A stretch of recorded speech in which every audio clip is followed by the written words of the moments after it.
နိပညာကဒီမိုကရေစီကိုကယ်တင်မလားဒါမှမဟုတ်ဖျက်ဆီးပြစ်မလားဒီနေ့မှာတော့ကျွန်တော်တို့ digital ကမ္ဘာနဲ့ဒီမိုကရေစီကြားကဒီဆက်နွယ်မှုအကြောင်းကိုနည်းနည်းလေးဆွေးနွေးကြည့်ကြရအောင်မိပညာဟာကျွန်တော်တို့ကိုပိုနီးဆက်စေမယ်အုပ်ချုပ်မှုကိုပိုကောင်းအောင်လုပ်ပေးမယ်လို့တော့ဆိုခဲ့လာပေါ့ဒါပေမဲ့အဲ့ဒီနောက်ကွယ်မှာပဲအားကောင်းတဲ့စင်ခေါ်မှုအသစ်တွေလည်းတခါတည်းပါလာခဲ့တယ်ဆိုတော့ဒီနည်းပညာရဲ့အကောင်းဆုံးအလားအလာကိုမြင်ချင်တဲ့ဆိုပြီးပေါ့နော် digital democracy ကိုအပြည့်အဝအသုံးချခဲ့တဲ့နိုင်ငံတနိုင်ငံရဲ့ဥပမာကိုကြည့်လိုက်တာအကောင်းဆုံးပဲအဲ့ဒါကတော့ Estonia နိုင်ငံပါ Estonia ကသူ့ရဲ့စနစ်ကိုအဓိကမနဲ့တွန်းဟုပေါ်မှာတည်ဆောက်ခဲ့တာဗျပထမတစ်ခုကနိုင်ငံသားအားလုံးအတွက် digital ID card ဒုတိယက Extro လို့ခေါ်တဲ့အစိုးရ database အားလုံးကိုချိတ်ဆက်ပေးထားတဲ့လွန်ကျုံတဲ့ကွန်ရက်တစ်ခုပြီးတော့နောက်ဆုံးတစ်ခုကတော့အစိုးရက Putu Ziga data တစ်ခုကိုတကြီးမဲ့တောင်းခွင့်ရှိတယ်ဆိုတဲ့ once only မူဝါဒပဲဖြစ်ပါတယ်ဒီစနစ်အစွာကတော့ဒီမှတင်တကယ်ကိုထင်ရှားပါတယ်နိုင်ငံသားတွေဟာဘယ်နေတာကမဆိုလုံလုံခြုံခြုံနဲ့မဲပေးနိုင်သွားပြီဒီမိုကရေစီမှာပါဝင်ဖို့ဆိုတာအရင်ကထက်အများကြီးပိုလွယ်ကူသွားစေတာပေါ့ပြောရရင်ပြည်သူအခမ်းကတော့ကိုတကယ်ကိုချောမွေ့သွားစေတယ်လို့ဆိုရမှာပါဒါပေမဲ့ digital တိုးတက်မှုကပကတဲ့ကတိစကားတိုင်းရဲ့နောက်ွယ်မှာပေါ့နော်ဒီမိုကရေစီရဲ့အခြေခံအုတ်မြစ်တွေကိုချင်းချောက်နေတဲ့အန်ဒီရဲ့တခုကလည်းအမြဲတမ်းကပ်ပါလာတတ်ပါတယ်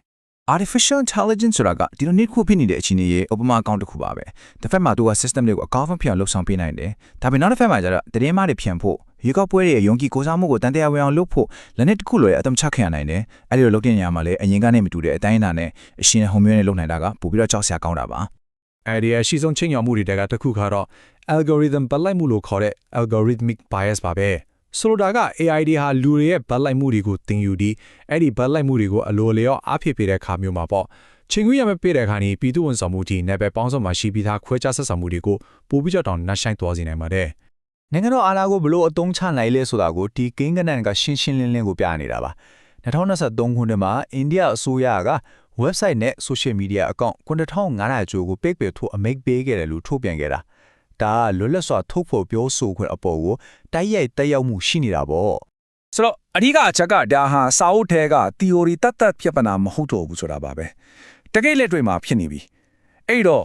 ့ကျွန်တော်တို့ဘယ်လိုမျိုးအကာအကွယ်တွေတိစောက်နိုင်ကြမလဲဟုတ်ပြီဒီလိုချင်းချောက်မှုတွေကိုဘယ်လိုတုံ့ပြန်ကြမလဲနီးပီလာနယ်ပယ်ကလူတွေရောမူဝါဒချမှတ်သူတွေရောကျွန်တော်တို့ရဲ့ digital အနာဂတ်ကိုလုံခြုံအောင်ဘယ်လိုကာကွယ်မှုတွေဖြစ်ဆောင်နေကြတယ်လဲဆိုတာကိုတစ်ချက်ကြည့်လိုက်ကြရအောင်အဆိုပြုထားတဲ့ phishing ကျတစ်ခုကတော့ blockchain နည်းပညာကိုသုံးမှုပါပဲဒီပုံမှာပြထားသလိုမျိုးပေါ့မဲကိုဗဟိုချုပ်ကင်မှုမရှိတဲ့ဂွန်လျက်တစ်ခုမှမတ်တန်တင်လိုက်ခြင်းအပြင်ဘသူတယောက်ထဲကမှထိန်းချုပ်လို့မရအောင်လုံထားတာပါ